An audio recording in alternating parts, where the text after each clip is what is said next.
Hello everyone, welcome to Snippet 22. I hope you all had a good bank holiday weekend, and what I want to do now is show how we created this one for Snippet 21, how you can make the violets look different again. And what I thought this time is we'd use black card. So black card, again 4 by 6 inches. Now black card is a little less forgiving, so I like to use an anti-static bag, just because, you know, if you've got any sweaty fingers, let's put it bluntly, and you put it all over your card, it's not an attractive look. Right, what I'm going to do then is I'm going to use the violet again, which is stamp set 574, because I like to show, you know, that you can have lots of ideas for one stamp set. What I'm going to do is use my Versamark ink, and the same concept of down the side with the stamping. And what I want you to do is just stamp. I'm going to add some at the bottom here. Hopefully I can see the stamping, which I can. And I have got one done ready so that we can just go straight to that one. So what you're doing is you're using your Versamark ink and you're just stamping as we did before on the previous card, but on the right hand side of the card to make it look a little bit different. And black card will automatically make it look different. And also every time you stamp differently. Now remember to move your stamp around a little bit, just so that you get different areas and different positions of the stamp. So that's your viola that you've stamped there. So we're just going to add some white embossing powder. Just add the white embossing powder. We don't need to heat it because I've got one already heated.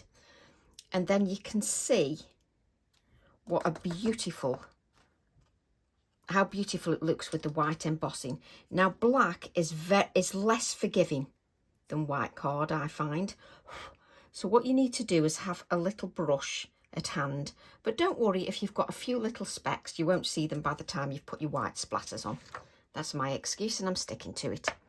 Right, what I'm going to do then is I'm going to take the Bulb Gazette stamp, which is this one. So Bulb Gazette 907. And what I'm going to do is move that one out the way. And as I'm going to ink up parts of this stamp just with the Versamark watermark stamp pad. Doesn't matter what watermark stamp pad you use, it's absolutely fine. And what I'm doing is just adding a little bit of the stamping, just going down the edges. Now, you're just doing that randomly. You don't need to be precise. It's just randomly down the edge of the card. So I'm just inking. Okay, let's move that all out the way. We can then take our embossing powder again and just add to the edges. Let's tip off that excess, put the excess back in the pot. And it's definitely a good idea just to have that brush ready, or tap your card just to get rid of any bits that you don't want, sort of stray bits. But because you've used that anti-static bag, that should work quite nicely. So then what you need to do is heat that. I won't heat that because you don't want to watch me heating. Sometimes I do, sometimes I don't. And what I've done here is I've heated the powder. And what I've done now is I've added some colour. So I'm using my Prisma colours.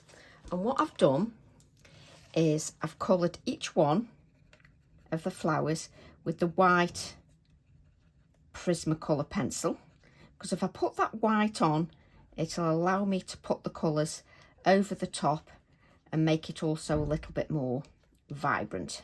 So I'm just using the white, PC938. I'm then going to use the darkest colour, which is the Dahlia or Dahlia Purple, PC1009. And I'm going to add the dark right at the base of the flower, in the centre area of the flower. So I'm doing that on each flowers, and this is exactly what I did for the others. So just adding that. And it's only the flowers that I'm actually colouring.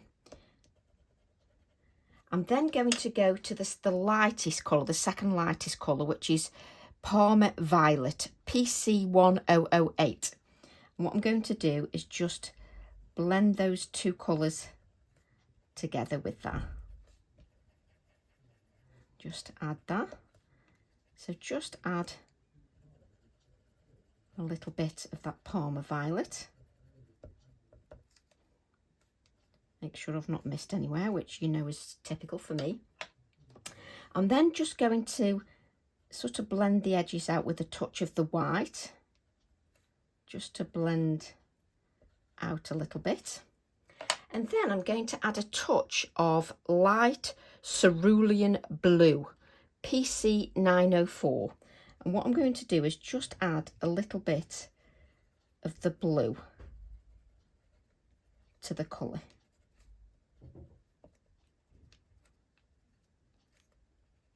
There we go.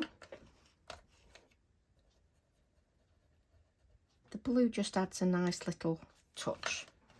And just so that you can see that, it's nice and vibrant as well. So then I'm going to take a piece of white card and I'm going to stamp the little bird from Quill Ends. So I'm going to stamp the little bird with my Nocturne black ink. I can stamp the bird without an acrylic block, no problem at all.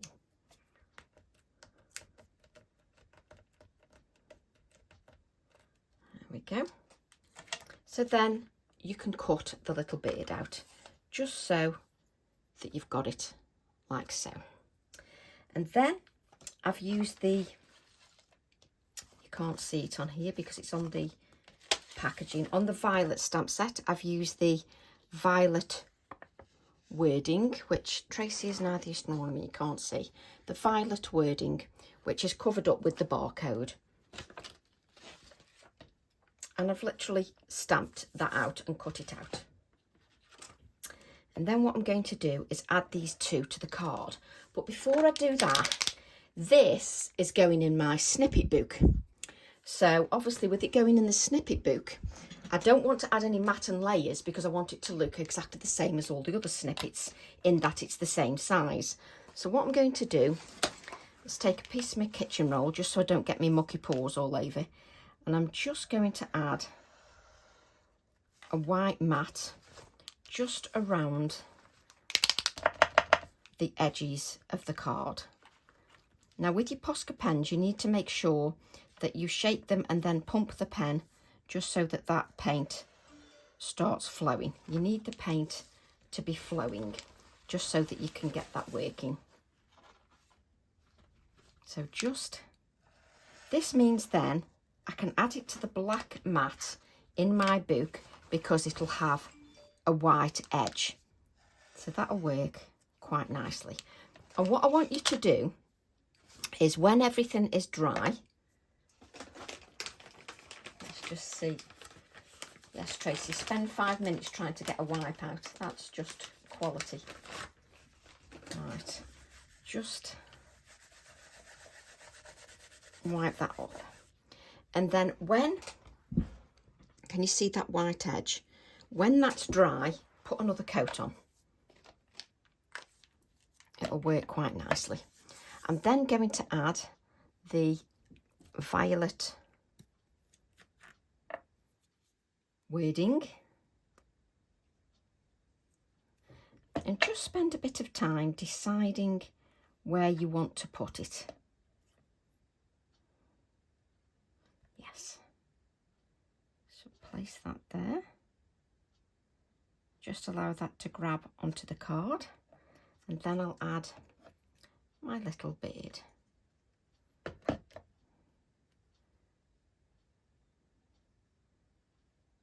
Let's add him just there. So we'll just add the bird just there, just at the edge of the violet wording. Of course, it'll just take longer to dry. Let's just put the lid on that. But you're instantly making it look completely different. What I'm going to do then is just go around my bird just with a little bit of an edge, just around my sentiment, just with the white gel pen. You're not going for perfection. You're just going for a couple of doodly, scribbly lines like that, just over your card. I'm then going to add some splatters to my card. I don't want it on the bird. You can put a piece of card over if you wish. So this is why you can see it doesn't matter if you've got some stray embossing powder. And that is Snippet 22. And if you bring in your other snippets, 21, it looks completely different. If you bring in Snippet 20, it looks completely different. And it's just lovely the way you can change it. If you bring in Snippet 18, it looks completely different. So it's lovely because it's showing you how you can use your stamps, that one stamp set, and make it look completely different. Just make sure you let this Posca pen dry. You don't want to affect that. And what I'm going to do is just tilt that so you can see the colours just on the flower. And in real life there are touches of blue, purple, and it just looks wonderful. But this white edge will allow you to put it in your black book and it won't detract from that. But what I want you to do is, when this is dry and these splatters are dry, go over that white edge one more time to make it really bright. And that is Snippet 22. Love to all, and I'll see you all soon. Bye for now.